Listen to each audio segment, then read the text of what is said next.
Well, here's a question I never thought that we would be asking.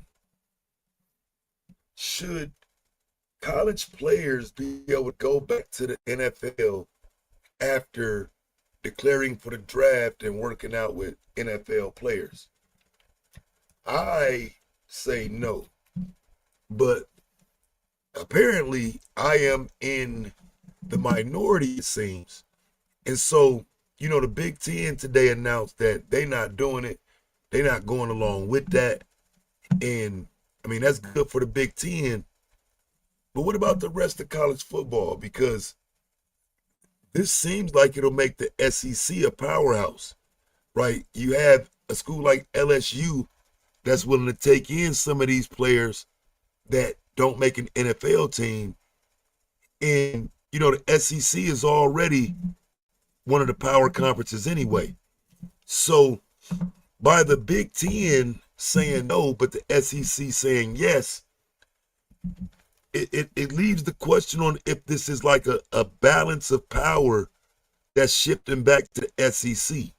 Because these are, for all intents and purposes, at least attempted NFL players. Maybe they didn't make the roster and whatnot, they didn't make the cut, but they're attempting to become professional players. So they spent the summer working out with professionals. They spent the summer preparing for a lot of this. And to go back to college, I'm not against going back to college. That's, what I'm saying. For people who don't know, this is just strictly about sports. This isn't about going back to school and getting grades and whatnot. I'm going to always be cool with that. I'm always be for that. But this is about going back to school and playing for the football team. And again, this is after you've already declared for the draft and worked out with NFL teams, even possibly being, playing in a preseason game. Some of these cats played in preseason games.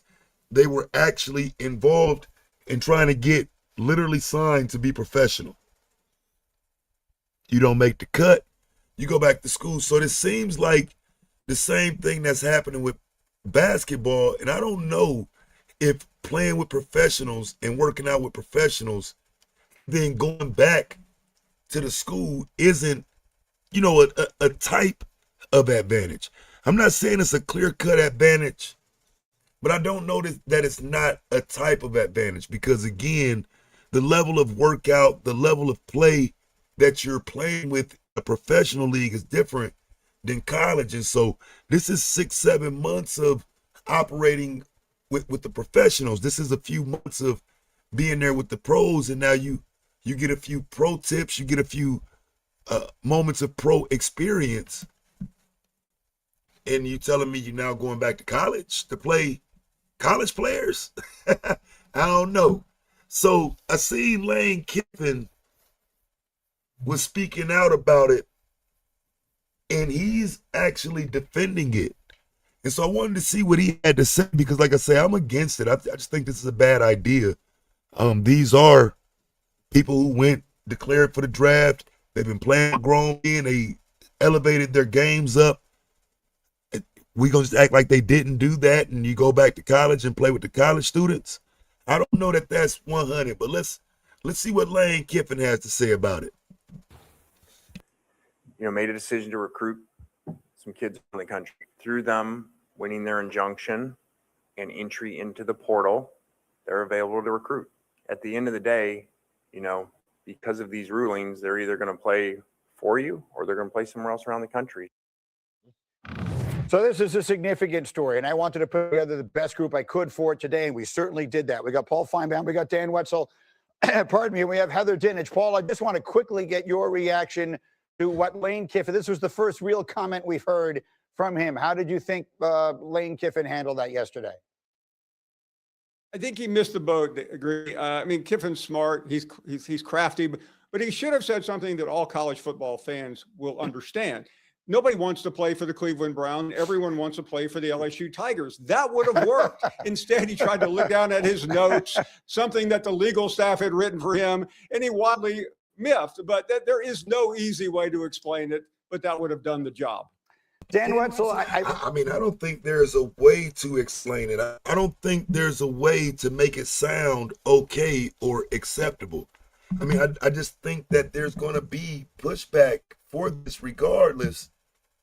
And I think Lane Kiffin makes a legitimate point in saying, if I don't sign him, somebody else will. But that's why it needs to be a rule that says this just can't happen. Because if you just leave it open to certain schools and whatnot, yeah, the Big Ten may not sign any of the players, but let's say the Mountain West or the Sun Belt start signing all of these players. Like, it needs to be a uniform policy that goes across the board where it's not just the Big Ten or SEC, but really any conference. Like, you can't come back to college football after trying out for the NFL. Outside of a college football rule, it's a wash. Like I say, if they're going back to play, at Tulane, well, yeah, you might as well be able to sign them to South Carolina, Wake Forest, Vanderbilt. I mean, it's a lot of programs that are lower tier that could use that type of benefit. And so, I don't know. It's just a question of if someone like a Lane Kiffin can stand up and say no to the whole idea. So I'm saying, it's like, yeah, if another team gets it, they'll be able to play with them. But it's like the whole idea should be shot down because, again, the power conferences won't necessarily be the power conferences no more if people start going back to college, taking an NIL deal, and let's say they go to Boise State, they go to Utah, they go to North Dakota State, they go to some of these schools that are second tier on the cusp, but can even still make the college football playoffs through the group of 5. Like, there are schools that can use some of these almost NFL players that would change their programs tremendously.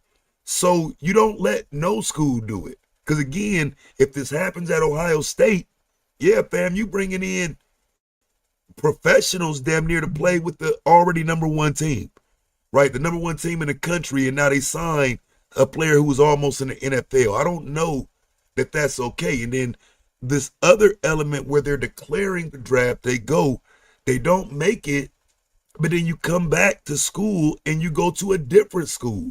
You don't even have to go to the school that you left. You can come back and sign to any school. I think that's a problem. I've had people talk about this like the sky is falling. It's not the first time that I've heard that. I remember that when the transfer portal first became a thing and when NIL first became a thing. So how would you describe this particular moment that we find ourselves in collegiate sports? Absurd and comically absurd at the exact same time. You can make cracks like Paul did. Look, this is probably a one-time issue. It's a one-year issue. And yes, it is crazy. We're signing off the Cleveland Browns back to college. It's a boomerang effect. But this is not going to probably be a widespread. And I say probably because I never thought we would get here. But this was somewhat predictable when last year we had players getting signed off, basketball players getting signed off G League teams in the season, European pro leagues, former NBA draft picks. So, yeah, and that happened, right? I remember that. But I don't know, maybe that's my fault, but I didn't see it as a whole sports thing. I didn't think that it would transfer into football, right? We did see it happen with basketball last year. We saw the conversation take off with basketball now. Football never came into play, but I guess we are talking college sports, so what would be the difference? Eligibility is the number one problem that college athletics has. It is not in control of the system. It somehow needs to get to that, but it's not going to be a widespread thing. There's not going to be 100 guys coming back to college. I want to read a statement, Heather, from the SEC yesterday. The SEC released a statement, and you can give us context. It said, college athletes, not former professional athletes, have been at the heart of the Southeastern Conference. Individuals who choose to leave college athletics, sign professional playing contracts, and compete professionally should not then be permitted to return to college competition. Allowing that to occur will blur the line between college and professional sports, create significant competitive equity concerns, and reduce opportunities for high school and current college athletes. College sports are for college athletes. The current confusion around national eligibility standards emphasizes the need to advance the Protect College Sports Act.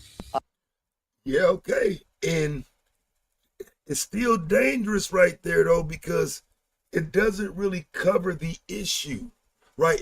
If you go back to college, you're still a college athlete, right? So I get that what they're saying is that college sports are for college athletes, but if you go back to college, then you would be a college athlete.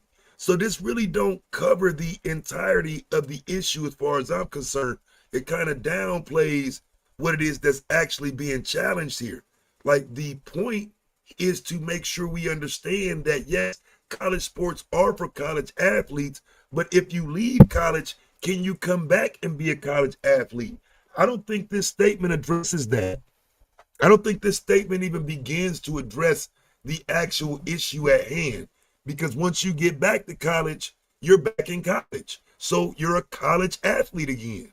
Obviously, LSU is in the SEC. This was the SEC coming out with this statement. Heather, what should we be thinking? Will you help me cross the border? Let me finish my drive first. Oh, of course. Yeah, we got commercials. Commercials now. Come on, man. It's Jeez, the I gotta smallest hurry up and get my premium on this channel. Rated PG-13. I can't do commercials. The commercials are so annoying. Multiple Summer's commercials. here. Right now, get 0% Wow. financing for 5 years on all 2026 Silverado 1500 models. Yeah, I ain't used to commercials. I'm payments at for to, I'm at 90 to get my days. premium over here on this account. I'm definitely not used to commercials. Well, we should be thinking that the very coaches who sit around all summer at media days and say we need hard and fast eligibility rules to follow are the very ones who are then saying, oh, look at this loophole. I can use it to get a tight end who I coached before and can help my offense. So while the SEC is asking the NCAA and the United States government for help to fight this, the coaches in their conference are saying, why don't you come on over here and play with me, because I can make a spot for you on my roster. Greeny, what's happening is having a trickle-down effect all the way to the high school level. And this has been Greg Sankey's point. You can't damage these other players on your roster who have invested 8 months all summer to play for you, and high school players who think they have a spot and 5 years to play for this one player who can't cut it the pros. I understand all the ways in which this sounds awful and probably is awful, and it's most certainly unfair to the people who are already there. But Dan Wetzel, there's one part of this I need you to help me understand. The distinction between professional athletes and non-professional athletes, right? They used to be called amateur athletes. So in the SEC statement here, they talk about players who have signed professional playing contracts. When you sign a contract to play for, let's just say LSU, and you sign a contract and they pay you $5 million, how is that different from signing a professional contract anywhere else? Well, that's part of what the college athletics finds their problem when they go in front of a judge and they look at these things without the emotion of what we should be doing or what would be good or the feelings of this player or not. And that's why there's such a losing streak on these issues. Daquan Wright and these guys are going to make more money playing at LSU than they would have if they played at the Cleveland Browns. Certainly. Right, NIL. And they're a hot commodity coming out of the NFL. So why wouldn't LSU offer them a little bit more money than the average NIL? Again, it's a storm brewing here that needs to be dealt with before it's too late. If they had made the team or maybe a practice spot or something like that. So there's a lot of incentive to come back. The line between these are already blurred. I think what Sankey and these guys would prefer and the commissioners would prefer is once you declare you are going to the pros, you renounce your ability to return to college athletics. And that would certainly create a little bit of an even playing field. Not every school can add guys this late. LSU's classes started yesterday. So at some point, and we can all laugh, there was supposed to be an education component, like how many days of class can you miss and still pass? I'll leave that to Paul. He might know better. But That's really the issue here is, are we going to turn into pro sports? We're just adding guys off the street in the middle of the season. Would Von Wright leave LSU and go back to the pros if someone tries to call him up because he has a good first week on tape? Where is this? Is this purely my or something different? Go ahead, Paul. Help me here. I mean, just keep filling in blanks for me here. I find the whole thing endlessly fascinating. I can play your other sound bites. Let me play more. Oregon coach Dan Lanning. He had a different perspective yesterday, one that he believes protects the integrity of his current roster. Let's hear what he said. I think there's a lot of negatives that are involved around this. One, once you go to the NFL, to me, you're in the NFL, you don't get the opportunity to come back. Two, most of us built our rosters and you have a limited roster limit now. So if you invited someone back to your team, that means you're kicking somebody else off your team, right? That's your roster limit. It's something that's players worked all summer, all spring, and put themselves in a position to be ready to work for a team. It used to be once you had. Right. I mean, you have to factor that in. This isn't just, showing up and it's a spot already for you. You taking somebody else's spot. And we can almost assume that you're taking someone young spot. Somebody who has, just got there, hasn't had a chance to make their splash yet. And, for the most part, again, that would be the bigger issue is that person who's coming to LSU thinking that they're coming on scholarship that they earned, and they get there and you realize you won't even be playing now because somebody just came back from the NFL who's a better option, right? You might have been a 5-star recruit, but this dude was just out there with the Cleveland Browns. Didn't make the team, but he's better than maybe you would be playing from a college position. Therefore, they're more inclined to sign. I don't like this. It's really unfair. An agent, or once you went and did the combine, or once you went to all those things qualified as you are no longer an amateur, you're a professional now once you declare for the draft.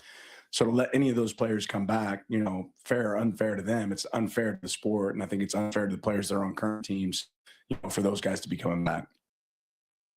It's definitely unfair for them to be coming back. And like I say, for the most part, I haven't seen a lot about this yet. It's kind of getting off the ground. Now it's one of those topics that's really just getting going. And it is, it's an L to be held here if they can't stop this. There's no reason that they should just be freely coming back to college football, playing with college athletes. This isn't an even playing field. So again, once you've been determined to leave and you're no longer amateur, just like boxing, right? Can you go back to the Olympics after you fought a professional fight? Should you be able to go back to the Olympics after you fought a professional fight? I'm saying, of course not. I'm saying there has to be a limit in regard to leaving college and going to play pro sports, and then you just don't make it in pro sports.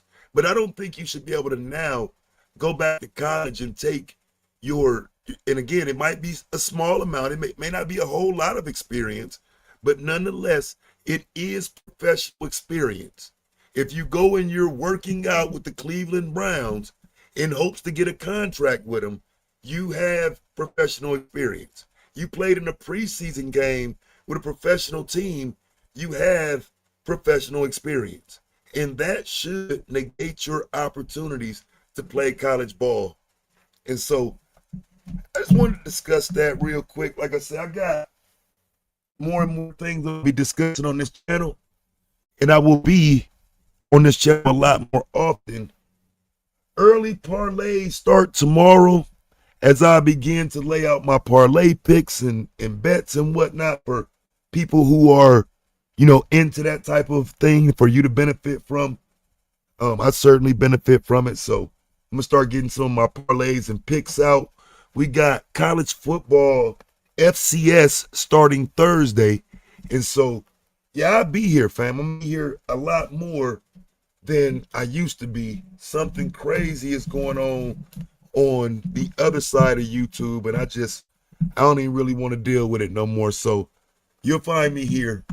And that's that.